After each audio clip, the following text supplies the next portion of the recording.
We started with 8 planes. You know, we keep growing every year, higher and higher and higher. We're up into the 40s, and I would invite anybody who'd like to come and do something different. Once in a lifetime, come out there.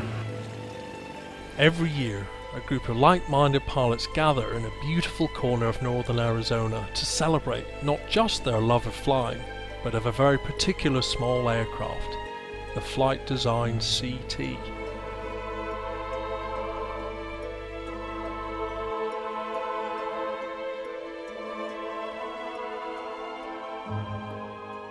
This little German-made machine may be small in stature, but it's big on features, and the most popular light sports aircraft in America today, with this event attracting owners from every corner of the country.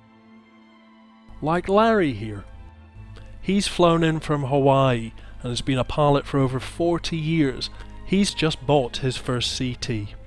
But what I wanted to know was what made him and so many others choose the Flight Design. I wanted to do a little exploring for just recreation, and the mission would be my wife and I. And we started looking around, and light sport had come a long ways in the last few years. We had thought various models. I flew several, and when I sat in this particular model, this Flight Design CTLS, it was sort of love at first sight. The stress load with this panel is so much lighter. It's got all the information here. We have the next rad, real-time weather, if there's a cell out there, if there's lightning is an issue, what the winds are.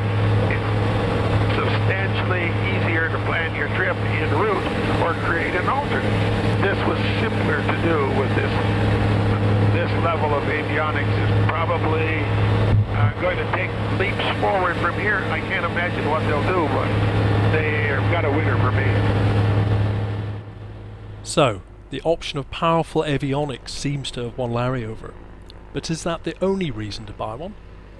I think the shoulder space was a lot to do with it. Obviously, when I did the research on it, there was a lot of other pilots that I talked to that also had come to the same conclusions. Why the CT, and it was the #1 seller and still is in light sports. So I figured, well, it's not just me thinking this way. There's a lot of other pilots, previous pilots that have their licenses that look the same way. So I thought, well, it's the right choice, and my wife liked it. So, hey, keep a woman happy.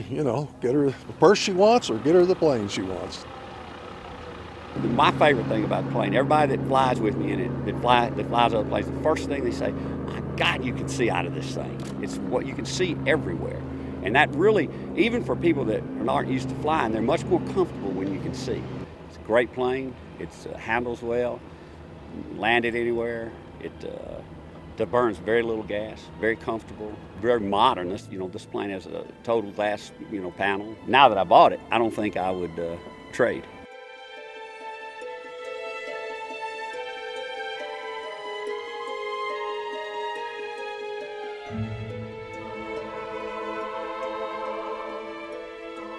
I wanted something that had plenty of room on the inside. I needed height for the head, I needed leg room, and I wanted shoulder room. And then I also wanted something that had enough fuel on board that I could travel.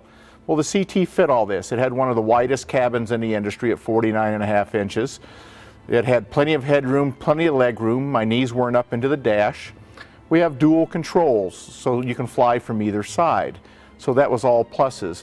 The fuel capacity was 34 gallons, so with using 91 octane auto fuel, I had about a 900-mile cruise range, and we cruised roughly about 130 miles an hour for an easy cruise. I also needed something that carried some baggage, because we all go somewhere, we got to have our clothes with us, so my last plane didn't have that option. The BRS ballistic parachute is a standard option for all the Flight Designs, and if you ever had a severe emergency, and hopefully no one ever has to use it, it's there in case you need it. That brings you, the plane, down to the ground safely. The 912 Rotax engine's been out since about late 1989, and it's well supported. There's places all around the country, there's people around to work on it, and it's a really solid engine. It's sold around the world, and it's got a great history as far as being dependable. If people were going to go out today and look for a light sport aircraft, there's a number of things to consider. The type of flying you're going to do. Where do you live?